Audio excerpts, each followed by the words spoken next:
Emily Parker was just 8 years old when her life was torn apart in the cruelest way. On a stormy evening, her aunt and uncle, tired of the burden she represented, cast her out into the night with nothing but a worn teddy bear clutched in her small arms and the steady strength of Blaze, her late father's old German shepherd, pressed close against her side. The rain lashed down, soaking her thin dress. The thunder rolled like anger across the skies, and every flash of lightning lit up the look of fear on her young face. Yet, even in that despair, she leaned on Blaze. His body was her shield, his presence her only thread of hope.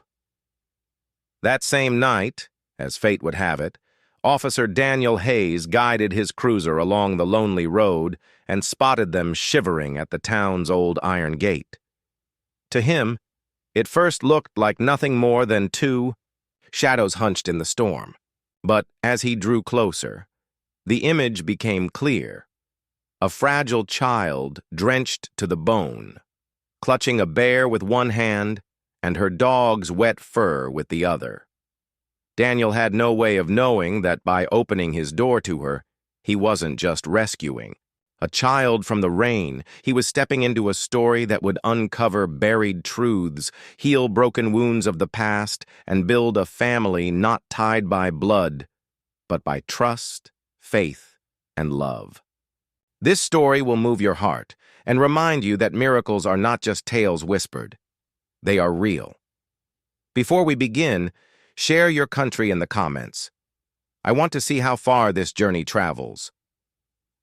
The late afternoon in Willow Creek had carried a heaviness that felt unnatural, as though the sky itself knew sorrow lingered in the streets. Gray clouds dragged low over the modest town, dimming the bright red rooftops and turning wooden porches into dark silhouettes.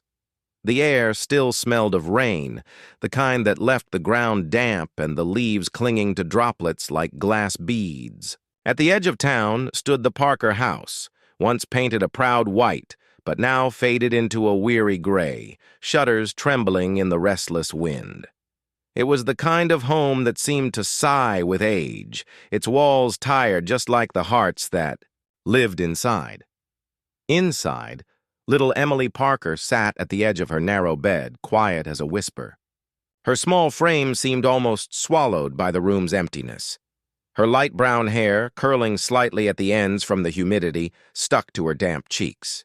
Her eyes, big, round, and impossibly blue, looked too large for her delicate face, widened by grief and uncertainty. Since the car accident that had taken both her parents a year earlier, Emily had learned to tread carefully in silence. She spoke gently, cautiously, as though raising her voice might shatter what little ground she stood on. She carried with her always a worn teddy bear, seams unraveling and one button eye loose, the last relic of comfort she had left. But the true anchor of her young life was Blaze. Blaze was her father's German shepherd, now 10 years old, with a sable coat touched with silver around his muzzle and chest. His fur near the neck gleamed pale in the light, almost like a lion's mane, and his proud stance carried the quiet strength of a seasoned sentinel. His ears, though pricked with age, still swiveled at every sound, alert and protective. His deep brown eyes carried both tenderness and the unshakable promise of loyalty. Though slower now, his steps still bore weight and certainty. To Emily, Blaze was not just a pet. He was a guardian, a living memory of her father, and the one presence she trusted fully in a world that had been so cruel. But in the Morrison household, where Emily had been sent after the tragedy, neither she nor Blaze were wanted. Linda Morrison, her mother's younger sister, had taken Emily in, but not out of love. Linda, slender in her late 30s, with carefully styled blonde hair and sharp cheekbones, had always worn a mask of charm for outsiders. To neighbors, she seemed graceful, sympathetic, even noble for taking in her orphaned niece. But behind closed doors, her tone was clipped, her patience frayed. She had grown up in the shadow of her sister, Emily's mother, who had always been admired for her warmth and kindness. Old jealousy simmered inside Linda, and now every time she looked at Emily, that bitterness rose like smoke from a fire. Long buried. Carl Morrison, Linda's husband, was a broad-shouldered man of 40, his hair thinning, his face worn from long shifts at the lumber yard. His voice was deep, practical, and cold. He wasn't cruel for sport, but he saw Emily and Blaze only as extra burdens, more mouths to feed in a household already stretched thin. To him, kindness was a luxury they couldn't afford. And then there was Dylan, their son. At 11, Dylan was bigger than Emily, his pale hair falling across a face sharpened by arrogance. His blue eyes gleamed, not with innocence, but with a mean streak encouraged by parents who rarely scolded him. Spoiled and emboldened, Dylan had grown used to getting what he wanted. He mocked Emily at every turn, hid her belongings, and sneered at Blaze. To him, Emily was an intruder and Blaze nothing but an old dog taking up space. That evening, as the clouds thickened once more and the wind began to howl, Emily sat in the backyard with Blaze. The grass, still slick from earlier rain, dampened her thin dress, but she pressed her face into Blaze's thick fur anyway, breathing in his familiar scent of earth, age, and comfort. Closing her eyes, she let the whisper of the wind through the fence fill her ears, and in it she imagined her father's voice, calm, loving, reassuring. Blaze lifted his head, ears twitching at the unseen, pressing his nose against the gaps in the wooden fence, as if searching the world beyond. "You hear him too, don't you?" Emily whispered. Blaze returned to her side, pressing his solid frame against her small body, grounding her with his steady warmth. His tail swept softly.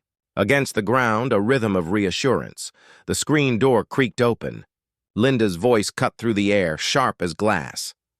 "Emily, dinner's on the table. Don't dawdle." Emily jumped up quickly. Blaze followed, but at the threshold of the kitchen, Linda stopped cold, eyes narrowing. "I told you," she snapped, lips tight. "That dog stays outside while we eat." Emily hesitated. "He'll be quiet. He just—" Carl's voice interrupted, stern and unbending. "Rules are rules. He's not part of this family. Neither of you should forget." Blaze froze at the doorway, ears stiff, eyes fixed on Emily. She knelt, stroking his head with trembling hands. "Wait for me," she whispered. Closing the door, she left him behind. Blaze whimpered softly, then lay down on the porch, the loyal guardian forced out. Dinner was tense. Carl ate without words, the scrape of his fork loud in the quiet. Linda tapped her spoon against her glass, her gaze heavy with thoughts unspoken. Dylan leaned across the table, flicking peas onto Emily's plate with a smirk. "Your dog's probably tearing up the porch right now," he whispered. "He's not," Emily said softly, barely audible. Dylan leaned closer, eyes glittering with cruelty. "You and that mutt don't belong here." Linda set her spoon down with a sigh. "Enough, both of you. Just eat." But her silence afterward, her refusal to scold Dylan, said everything. Emily swallowed each bite as if it were stone. Only the thought of Blaze waiting faithfully on the porch gave her the strength to keep going. Later, when the dishes were done and the house settled into its nightly routines, Emily crept back to the porch. The night sky had cleared, stars glimmering through breaks in the clouds. Blaze lifted his head the instant she appeared, tail thumping against the boards. She knelt beside him, wrapping her arms tightly around his neck. "You're all I have," she whispered. Blaze licked her cheek, his eyes soft, steady, promising he would never leave her. That night, when Emily curled under her thin blanket, Blaze slipped quietly into her room, ignoring the house rules. He stretched across the foot of her bed, his, breathing slow and protective. Emily's small hand rested on his back as she drifted into sleep, trusting him to guard her dreams. Neither of them knew that the fragile balance they clung to was about to shatter, and Blaze's loyalty would face a test beyond either of their imagining. The sun hung heavy above Willow Creek the next afternoon, its heat shimmering across the cracked patio stones of the Morrison backyard. Though trimmed hedges and a bright blue pool painted the picture of a cheerful home, the air carried tension that pressed against Emily's chest. The pool was no place of joy for her. She had never learned to swim. Her father had promised to teach her the summer before the accident, but that summer never came. The sight of the water filled her with unease. Dylan, however, saw the pool as his stage. At 11, awkwardly tall and pale-haired, he loved the power it gave him.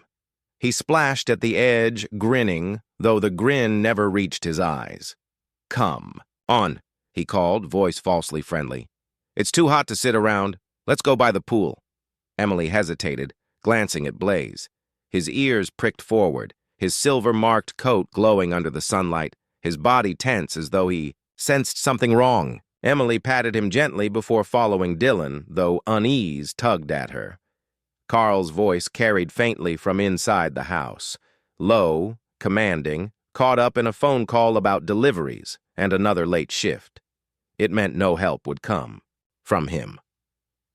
Linda, upstairs with curtains drawn against the heat, left Dylan free to play his cruel games. The pool sparkled deceptively, its bright surface hiding the danger Emily feared. Dylan splashed his hand across the water, mocking. "See? Nothing to be afraid of. Everyone can swim a little. You're such a baby." "I don't want to," Emily whispered, eyes downcast, her voice nearly drowned by the buzzing filter. She clutched her teddy bear tightly, then realized she couldn't carry it near the water. Reluctantly, she set it on a chair. Blaze immediately moved to guard it, his eyes fixed on Dylan. Dylan's grin widened. He stepped forward suddenly, hands on Emily's small shoulders. "Don't be such a coward." With a hard shove, he pushed. Emily's scream stuck in her throat as she toppled into the water. For a moment, the world became nothing but blue and bubbles, the pool swallowing her whole. Panic surged, her arms flailed wildly, legs kicking without control. Her small hands reached desperately for the edge that seemed too far away. Blaze erupted into motion. His claws scraped against the patio as he lunged forward. His bark rang out, furious and sharp, circling the pool as he snapped at Dylan, his teeth grazing the boy's arm as he rad down with a paw. Dylan yelped, stumbling back with a shallow scratch blooming red across his skin.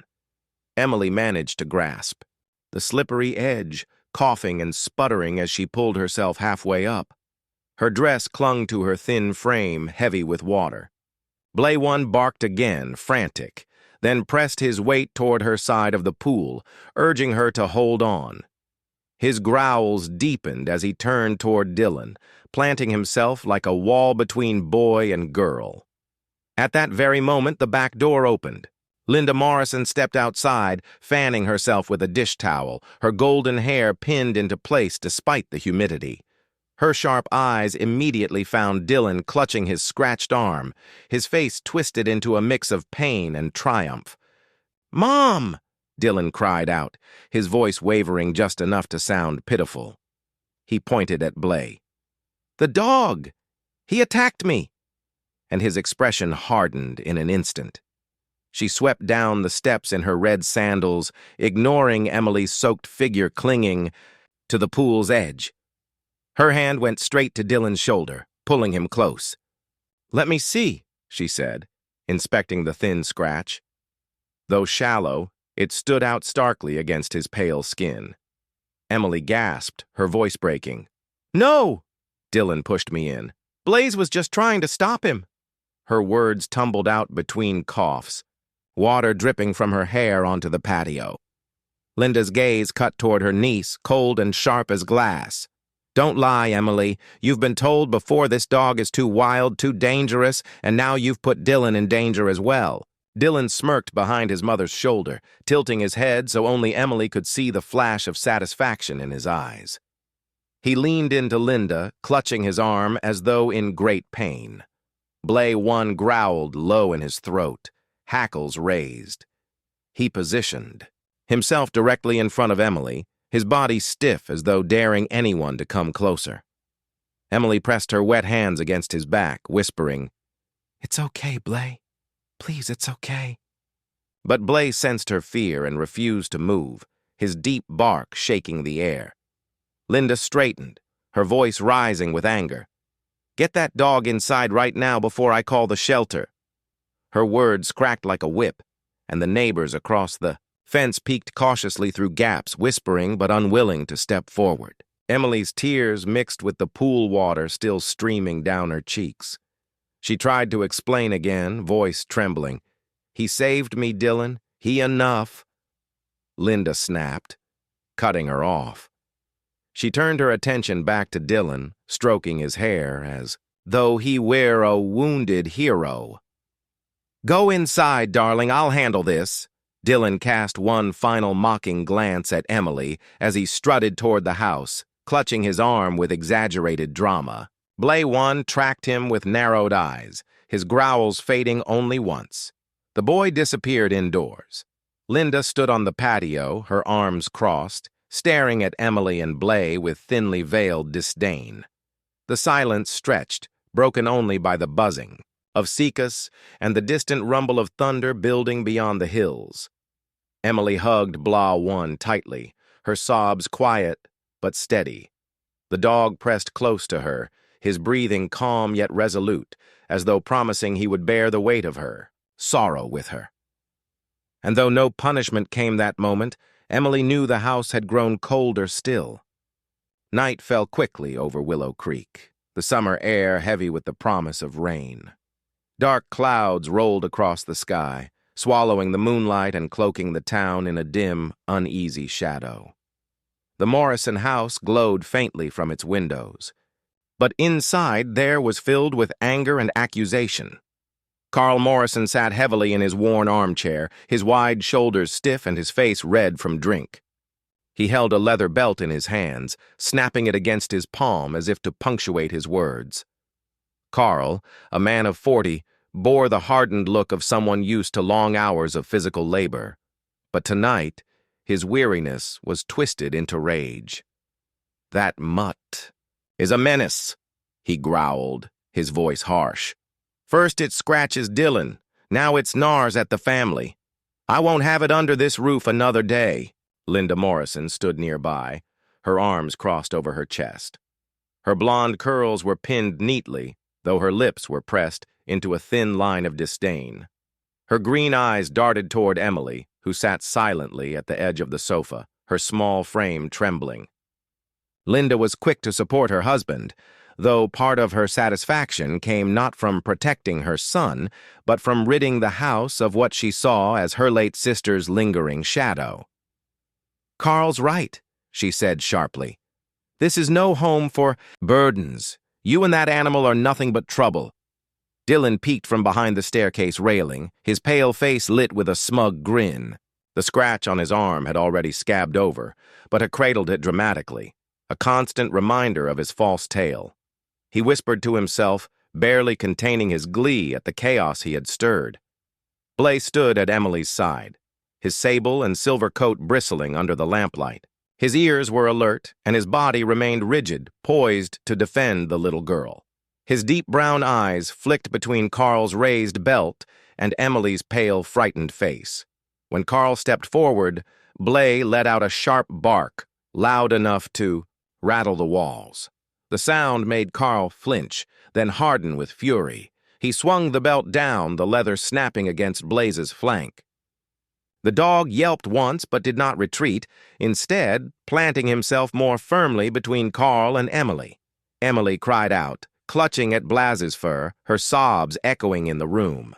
Linda seized the moment, striding forward to grab Emily by the arm. Her grip was cold, fingers digging into the girl's skin as she pulled her roughly toward the door. "Enough," she hissed. "If you and this beast cannot obey, you'll leave tonight." Emily's wide blue eyes flooded with tears. Please, he was just protecting me. Please don't make us go. But her cries meant no mercy. The heavy iron gate at the front of the property squealed as Carl dragged it open. Rain had begun to pour, fat drops pelting the cracked driveway.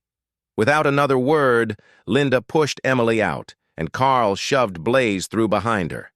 The gate slammed shut with a metallic clang, sealing them out. From behind the curtains, neighbors stirred. Mrs. Whitaker, an elderly woman with stooped shoulders and silver hair, pressed her wrinkled face to the glass. She gasped softly at the sight of the girl and her dog standing drenched under the storm. Across the street, Mr. Johnson, a retired factory worker with a crooked back, peered through his blinds. Whispers rose between the houses, but no one dared to step outside. In Willow Creek, interfering in another family's affairs often brought more trouble than it solved. Emily wrapped her thin arms around Blaze-1's neck, pressing her cheek to his wet fur. Her small body shivered violently, the fabric of her dress clinging to her skin. Blaze-1 shifted, lowering his head over her shoulder, using his bulk to shield her from the driving rain. His chest rumbled with low growls, as though vowing that no harm would reach her while he still drew breath. The storm raged on, puddles forming beneath their feet. Emily's tears mixed with the rain streaming freely down her face.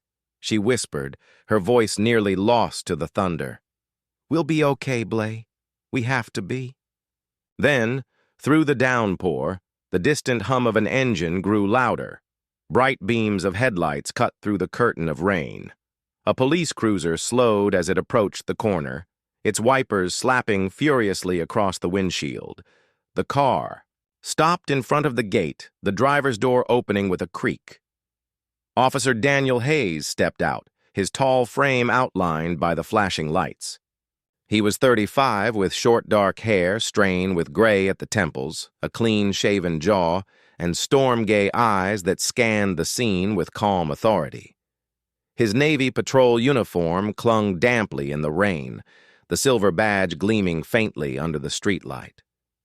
Daniel had served in Willow Creek for nearly a decade, known among townsfolk for his steady temperament and unwavering sense of justice. He carried himself with a quiet gravity, the kind earned from years of facing both crime and grief. Having grown up an orphan himself, Daniel had long carried empathy for children left without protection. When his gaze fell on Emily, shivering, barefoot on the wet pavement, clutching a soaked dog to her chest, his heart clenched. He strode forward quickly, kneeling beside her. "Hey, sweetheart," he said gently, his voice steady despite the storm. "Are you hurt?" Emily shook her head weakly, too overcome, with sobs to speak. Blaze-1 shifted, growling softly. But when Daniel extended his hand slowly, the German shepherd's ears twitched. Recognizing no threat, Blaze allowed the officer's touch. Daniel slipped off his raincoat and draped it around Emily's shoulders. "It's all right," he murmured. "You're safe now." He glanced at Blaze, meeting the dog's steady eyes. "And you too, partner." Scooping Emily into his arms, Daniel guided her toward the cruiser. Blaze-1 followed close, his wet paws splashing through puddles, never straying more than a step away. As the car door shut and the engine rumbled back to life, the Morrison house loomed behind them, dark and silent, its curtains drawn tight. For Emily, the clang of the closing gate had felt like the end of her world. But in the beam of those headlights and the warmth of Daniel's voice, a fragile thread of hope stirred. Blaze-1, seated firmly by her side in the back seat, nudged her hand with his nose, and she held on to him tightly. That night, under the stormy skies of Willow Creek, Emily and Blaze left behind the house that had cast them out and stepped unknowingly toward the man who would change both their fates. The storm had eased by dawn, leaving Willow Creek washed, clean but heavy with the smell of wet earth. Daniel Hayes guided his cruiser down a gravel lane lined with dripping oak trees. At the end of the road stood his cabin, a modest wooden home with cedar siding faded to gray. It was small and plain, a place built for function rather than beauty, but it had been his refuge for nearly a decade. For years the cabin had been filled with silence, haunted only by memory. But tonight, for the first time in years, there would be the soft breaths of a child and the steady watch of a dog. He opened the front door, guiding Emily Parker inside. The girl, only 8, clutched her soaked teddy bear so tightly her knuckles whitened. Her hair, light brown and tangled from the storm, clung damply to her cheeks. She looked around the cabin with wide blue eyes that carried both fear and awe, as though she had stepped into a stranger's story. Blah 1, the German shepherd who never left her side, padded in after them, shaking rainwater from his sable and silver coat. His brown eyes swept the room carefully, scanning every corner before he allowed himself to lie down near Emily's feet. Daniel draped a wool blanket around Emily's small shoulders and crouched, so his gray eyes met hers. "You're safe here," he said, gently. "No one will touch you tonight." Emily nodded faintly, her lips pressed shut. Exhaustion tugged at her, but fear kept her stiff. Blay 1 leaned his solid body against her legs, and only then did she allow herself to sit on the worn sofa. Daniel fetched a towel, and she dabbed at her face, and then carefully pressed it against her teddy bear, as though rescuing the toy from the storm as much as herself. Later, Daniel led her into the spare bedroom. The quilt smelled faintly, of lavender, a scent that clung to the room like memory. It had belonged to Anna Hayes, Daniel's late wife. Anna had been slender, auburn-haired, with a smile that had softened every hard edge of his life. She had died years ago from illness, leaving this room frozen in time.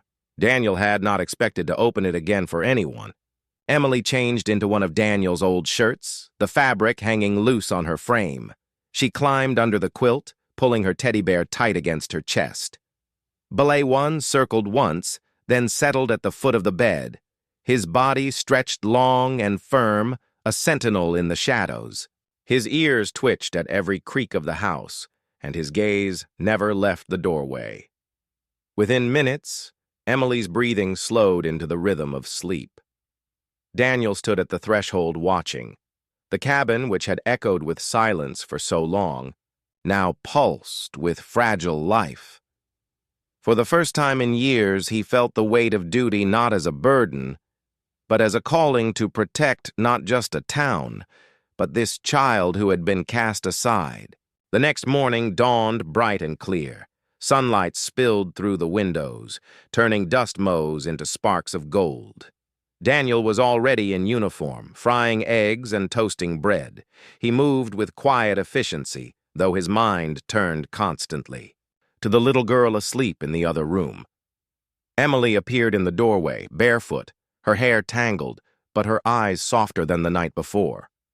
Blay 1 trotted at her side, his tail brushing lightly against her hand, as though guiding her forward. She hesitated at the kitchen table until Daniel pulled out a chair for her. "Sit," he said simply, placing a plate in front of her, scrambled eggs, buttered toast, and a glass of milk. Emily looked down at the food, uncertain. Only when Daniel gave a small nod did she lift the fork. She ate in silence at first, small, cautious bites, but hunger soon overpowered her hesitation. Blay sat, faithfully beside her, his eyes sharp on every movement as if to guarantee the food was safe. Daniel watched, a faint smile tugging at the corners of his mouth. After a few bites, Emily's shoulders began to tremble. She set down the fork, her small fingers tightening around the edge of the table. Her voice cracked like a thread breaking. "They didn't want me," she whispered. Daniel remained still, giving her room to speak. "They yelled at me all the time," she continued, her blue eyes filling with tears. "Dylan pushed me into things, called me names. Aunt Linda said I ruined everything. Uncle Carl, he hit Blaze with a belt because he barked when Dylan hurt me. Her breath hitched. Sometimes I thought, maybe they'd be happier if I just disappeared. Bly One pressed his muzzle against her arm, a soft whine rising from his throat. Emily buried her face in his fur, her tears soaking into his coat. Daniel's jaw tightened, but his voice remained steady. "That was wrong, Emily. None of it was your fault. You didn't deserve that." She looked up at him, searching his eyes for disbelief, but found only truth. "Sometimes I felt invisible," she whispered. "Like even when people were there, I didn't matter. Only Bly One stayed with me." Daniel nodded slowly. He understood more than she knew. He had grown up in an orphanage, a boy no one claimed, a boy who often felt unseen. Hess saw himself in her words, and it cut deeper than he expected. "You matter. Now," he said firmly. "And you're not alone anymore. You have Blaze, and you have me." Emily sniffled and nodded, hugging Bly tighter. Her small shoulders eased just slightly, as though the burden had lifted, if only for a moment. Later that morning, Bly One's ears twitched at a sound outside. "Heroes," and padded to the porch. When he returned, he carried a crumpled flyer gently in his mouth. He dropped it at Daniel's feet, tail wagging once. Daniel unfolded it. It wasn't a newspaper, but a cheaply printed community bulletin, one of those flyers left at grocery stores and mailed to every house. Across the top in bold letters read, "Property auction, abandoned warehouse for sale." Beneath it was an address. Daniel's brows furrowed.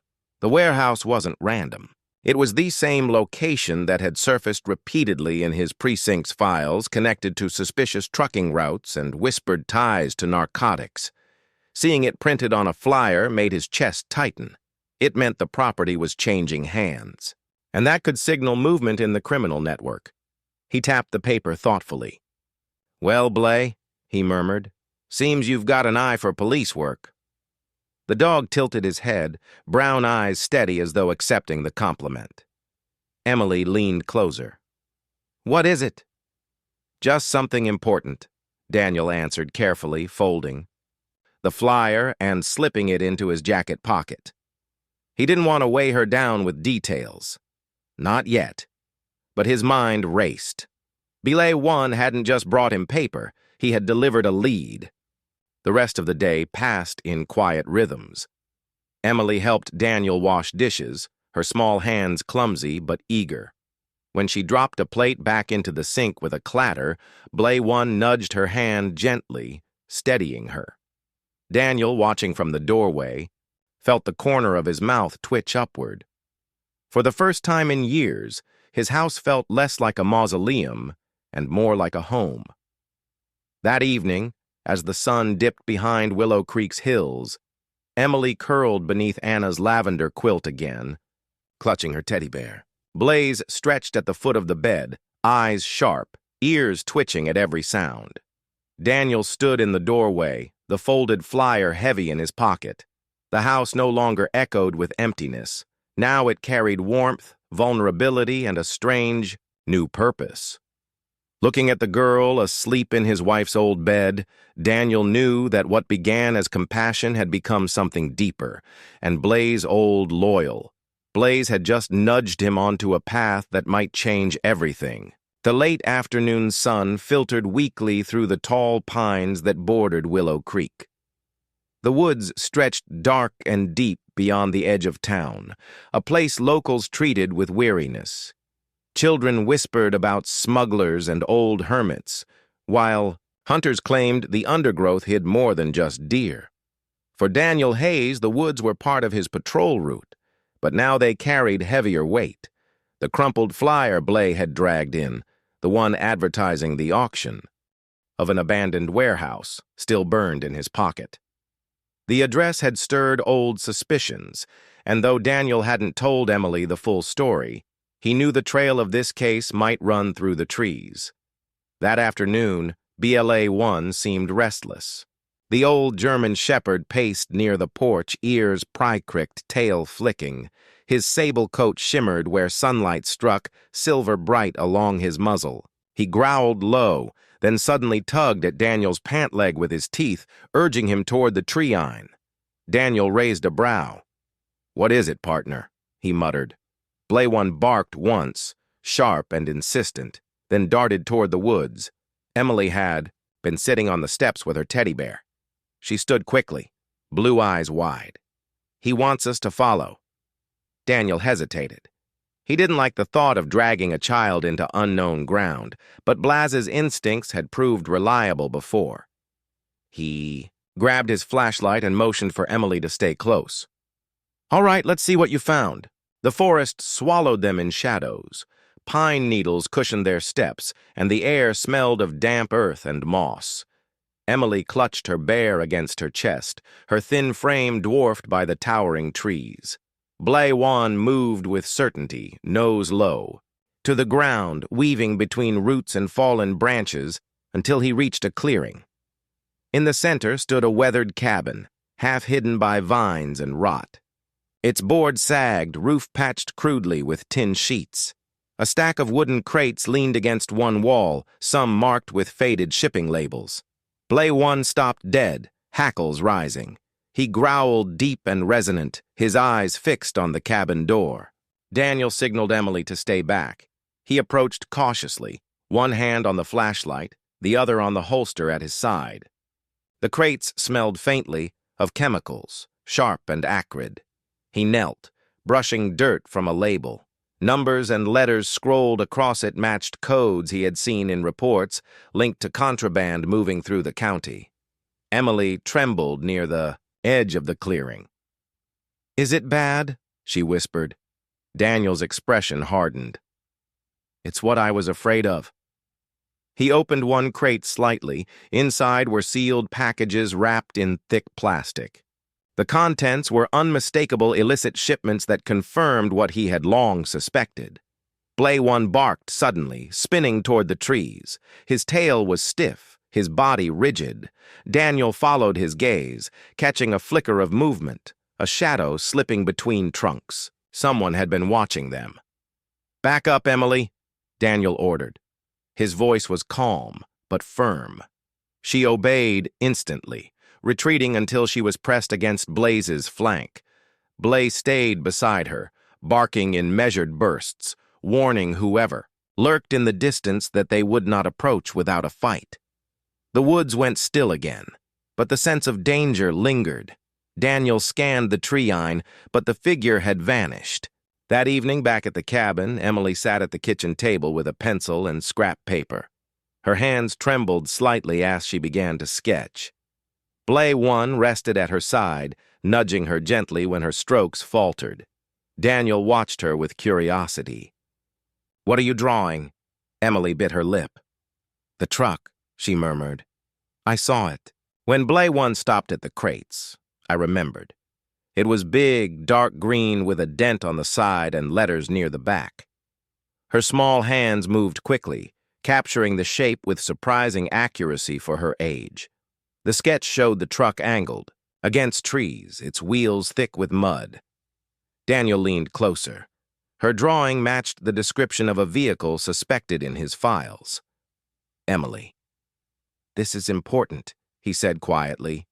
"This might help more than you realize." Her blue eyes lifted. "You mean I helped?" He nodded firmly. "You and Blay both." A small smile, fragile but real, touched her lips. Blay-One wagged his tail once, pressing his head into her sideas, though proud of her courage. Daniel folded the sketch carefully, slipping it into his case file. His gaze shifted toward the window where the woods loomed, their branches black against the setting sun. Someone out there had seen them today. The danger was no longer distant. It was close, pressing at the edges of Willow Creek. But for the first time, Daniel knew he wasn't walking that path alone. A little girl and her old shepherd had already proven themselves more than burdens. They were allies in a fight he could no longer ignore. Fog hung low in the woods of Willow Creek that night, thick as smoke and muffling every sound. The branches of the pines dripped with dew, and the path that led to the abandoned cabin seemed swallowed in shadow. Daniel Hayes moved carefully, his flashlight beam cutting through the mist, his hand brushing the grip of his sidearm. Blaze padded at his side, his body taut with tension, ears swiveling at every rustle. The German shepherd's sable and silver coat bristled as though he sensed what Daniel could not yet see. Daniel had returned to verify what they had found earlier, the crates of contraband in the cabin, but part of him knew this was more than just reconnaissance. Criminals didn't leave such things unattended for long. He whispered to Blaze, "Stay sharp, partner." The dog gave a loud growl in answer. Suddenly, the woods erupted. From behind the trees, a figure lunged, the glint of a knife flashing under the moonlight. The man was tall, wiry, his face hidden under a ski mask, but his intent was clear. He swung downward toward Daniel, who barely raised his arm in defense. In that split second, Ballet One launched himself forward. His jaws clamped onto the man's wrist, teeth sinking deep, forcing the blade to clatter into the dirt. The attacker screamed, thrashing, but Blaze held firm, his muscles straining with the effort to protect his master. Daniel twisted free, knocking the man to the ground and kicking the knife aside. The struggle was not over. Shadows shifted all around. The ambush had been set. From 3 different directions, more men closed in. Their boots crunched leaves, their voices sharp. One barked orders in a harsh tone. "Don't let Heim out! Box him in!" Daniel's chest tightened. They had planned this well. He reached for his radio to call backup, but before he could, a shout rose from one of the men. "There's a kid in the car." At the forest's edge, where the patrol cruiser sat with its lights faintly glowing, Emily huddled in the back seat. She had stayed behind as Daniel instructed, hugging her teddy bear so tightly her small arms shook. Her wide blue eyes shimmered with terror as she saw the men approaching. One of them pounded against the window with the butt of a crowbar. "Get out, girl," he snarled. Another yanked at the handle, finding it locked. Emily screamed and hammered her fists against the glass from inside. "Daniel!" she cried, her voice breaking. Her teddy bear slipped from her lap, falling onto the floorboard. Blaz's ears shot upright. Though limping from his earlier fight, he bolted toward the sound, barking with a force that shattered the night. His bark wasn't just noise. It was a warning, a siren that carried across the woods. Daniel's heart lurched. He turned, saw the danger, and sprinted back toward the cruiser, firing a warning shot into the air. The blast echoed through the trees, buying him a moment's space. Emily's sobs shook her body ass. He pressed against the far side of the car. The men cursed, redoubling their efforts to pre-open the door. Blay One crashed into one of them, slamming his weight into the man's knees. The thug toppled with a cry, his hand scraping against the dirt. Another reached for Blaze, swinging a heavy flashlight, but Blaze snarled and snapped, forcing him back. Daniel arrived, weapon drawn. "Police! Drop it!" he shouted, his voice like thunder in the fog. 2 of the men froze, startled by the gun-in, his steady hands. But one, the broad-shouldered leader, stepped from the tree-line. He was in his late 40s, with a thick beard streaked gray, a scar tracing from his brow down across his cheek, his cold eyes locked on Daniel as if daring him to act. "Don't be a hero, officer," the man growled. "Hand over the girl, and no one else. Gets hurt." Daniel's jaw tightened. "That girl is under my protection." "You're not taking her anywhere." Blay One growled beside him, his fur standing on end despite the blood matting his leg. The leader sneered and gestured to his men. They surged forward, but at that moment the forest came alive with the sound of engines. Headlights pierced the fog and sirens wailed faintly in the distance. Daniel's earlier radio call, cut short, had still transmitted just enough. Backup had arrived. The men panicked. One made a break for it, but Blay One lunged, dragging him to the ground. Another tried to climb into the tree's cover, but was cut off. Ace officers stormed the clearing. Shouts filled the air, commands barked, handcuffs snapping shut. The leader fought hardest, swinging wildly, but Daniel caught him in a tackle, forcing him into the dirt. With Blaze snarling at his throat, the man finally relented. His hands wrenched behind his back as cuffs clicked into place. When the last man was secured, Daniel dropped his weapon to his side and ran to the cruiser. He yanked the back door open. Emily fell into his arms, sobbing into his chest. Her small body trembled as she whispered, "I thought they were going to take me." Daniel hugged her tightly. "Not while I'm here," he said, his voice steady despite the pounding of his heart. Belay One limped toward them, bloodied but proud. His chest rose and fell with effort, yet his head remained high, brown eyes gleaming with fierce light. Emily pulled away from Daniel, just enough to wrap her arms around Belay One's neck. The dog leaned into her, his tail thumping weakly against the dirt. Daniel looked down at them both, the child who had already suffered too much, and the dog who would give his life to protect her. For a brief moment in the clearing fog, the world seemed to pause. The criminals were in custody, the leader dragged away in chains, but what mattered most was safe in front of him. The courthouse in Willow Creek was a red brick building that had stood since the late 1800s. Its clock tower rose above the town square, casting long shadows over the cobblestone paths below. That morning, the air was heavy with anticipation. Reporters gathered outside. Townsfolk whispered among themselves, and the oak doors creaked open to admit those called to testify. For the first time, Emily Parker would be given a voice, and her truth would be heard.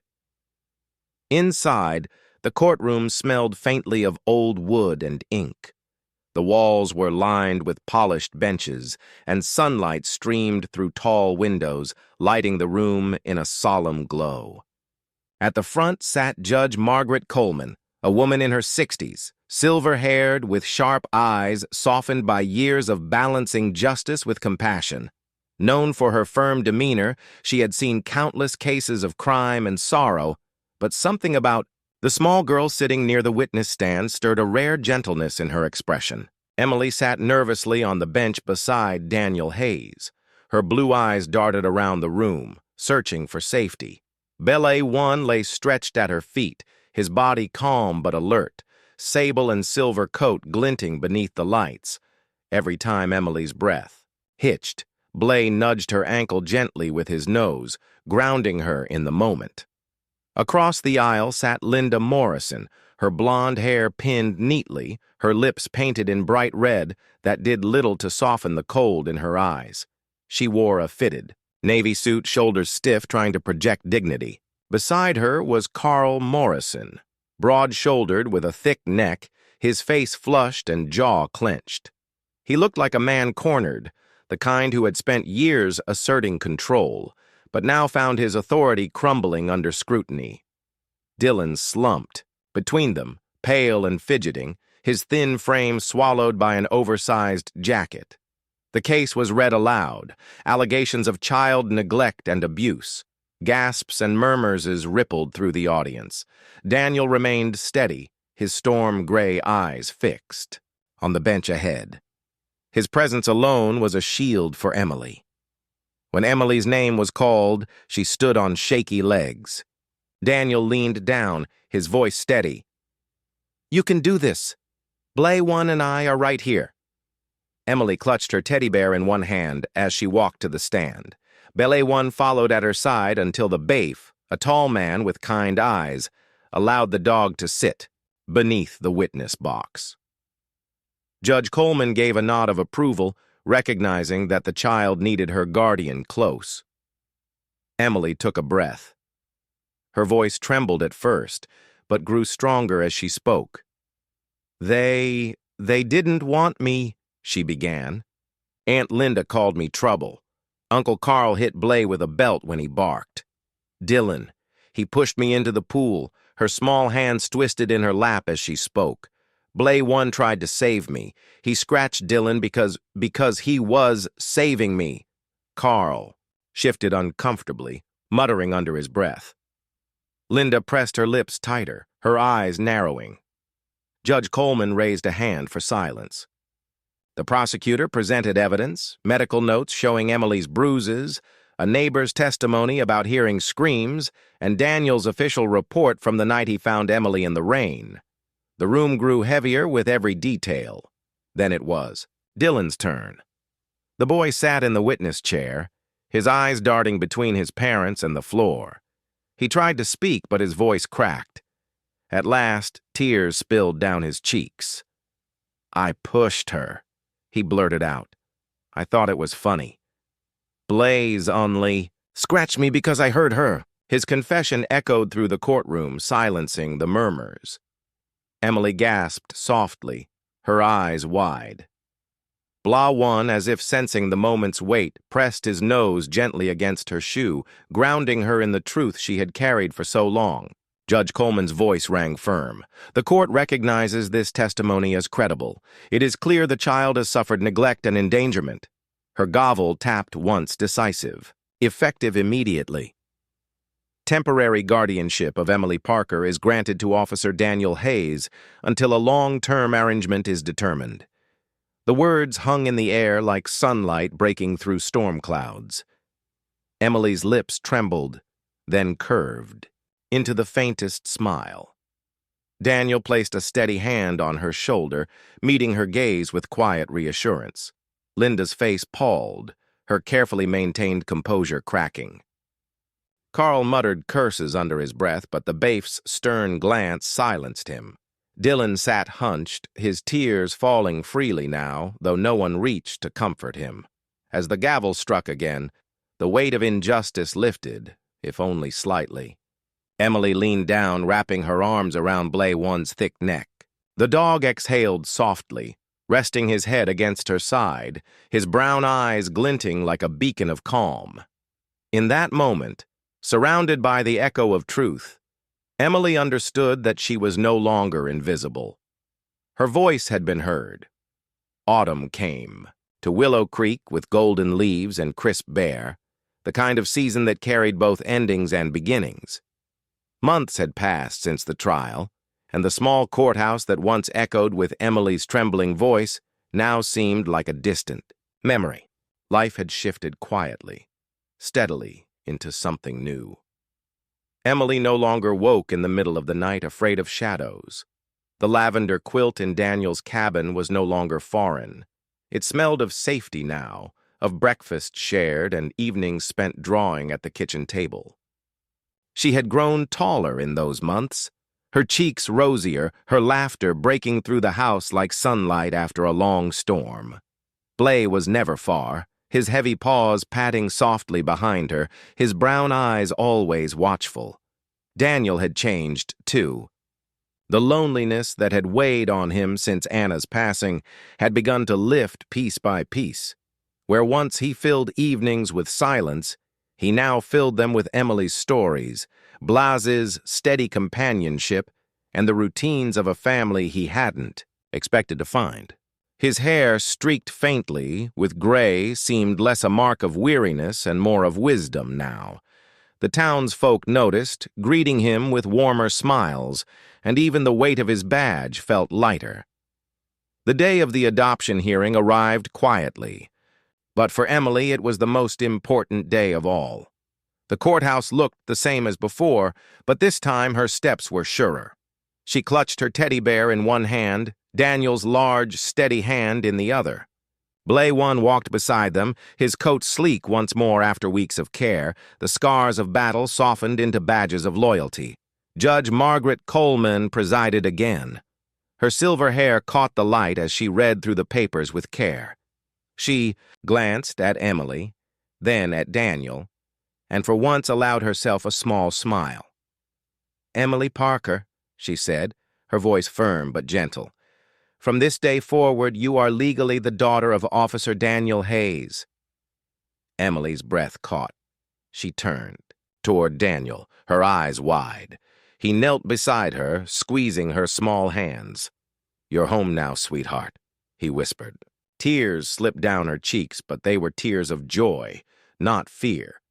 Blay One let out a soft huff, resting his head on her lap as though sealing the promise with his presence.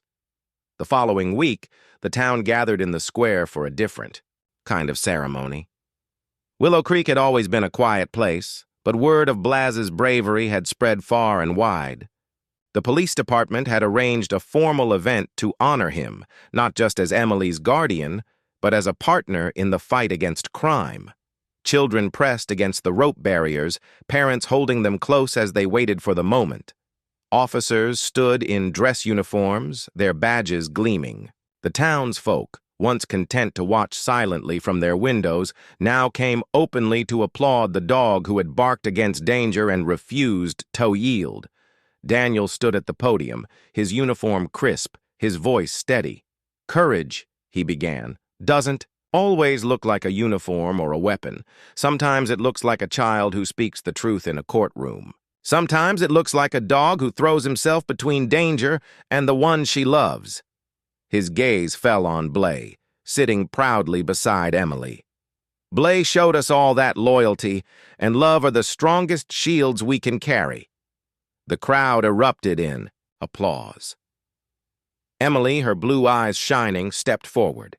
In her hands, she held a small ribbon attached to a silver badge, specially made for this day. On it, one word was engraved: Guardian. She knelt, carefully, slipping it around Bla-One's thick neck. "This is yours," she whispered. "You're our guardian always." Blay wagged his tail, then pressed his head into her shoulder. His deep brown eyes, bright with affection, the square thundered with clapping, cheers rising like a hymn. For the first time, Emily stood not as a frightened orphan, but as a daughter, loved and celebrated, with a father who believed in her and a dog who would never leave her side. As the sun dipped behind the courthouse clock tower, Daniel, Emily, and Blay walked home together. The town lights flickered on, casting warm halos on the cobblestone streets. Emily skipped lightly between them, her teddy bear tucked under one arm, the other hand holding Daniel's. Blay-One trotted ahead, the silver badge glinting against his chest with every step. Home was no longer a question for Emily. It wasn't a place that cast her out into the rain, nor a house filled with cruelty. Home was a cabin where laughter echoed, where a father's steady hand guided her, and where a dog's heartbeat kept time with her own. For Daniel, the house once haunted by loss was alive again. For Emily, the loneliness that had crushed her had been replaced by belonging. And for Blay, the shepherd, who had never abandoned his charge, the role of guardian was no longer just instinct. It was honored by all. That night, as the cabin lights glowed warmly against the dark, a new family sat together, whole and unbroken. From the pain of the past had risen something enduring: love, loyalty, and the promise of a future where no one would ever stand alone again. In the end, this story is not only about a little girl, a loyal dog, and a police officer who chose compassion over indifference. It is about the way God places guardians in our lives when we feel most abandoned. Sometimes those guardians come in uniforms. Sometimes they walk on four paws, and sometimes they are the quiet voice inside us that refuses to give up. The miracle is not always a thunderbolt from the sky. Often it is the gentle hand that reaches out when we are cast aside, or the loyal companion who never leaves us. God works through love, and love is the language of everyday miracles. In our own lives, we may face storms, rejection, or loneliness, but let this story remind us that no night is too dark for God's light to shine through. If Emily and Blay could find a new home and family, then we too can believe in second chances and the power of faith. If this story touched your heart, I invite you to share it with others. Leave a comment, subscribe to the channel, and let us build a community of hope together. May God bless you and your loved ones with protection and peace. Type Amen in the comments if you believe that every child deserves a safe home and every loyal heart deserves love.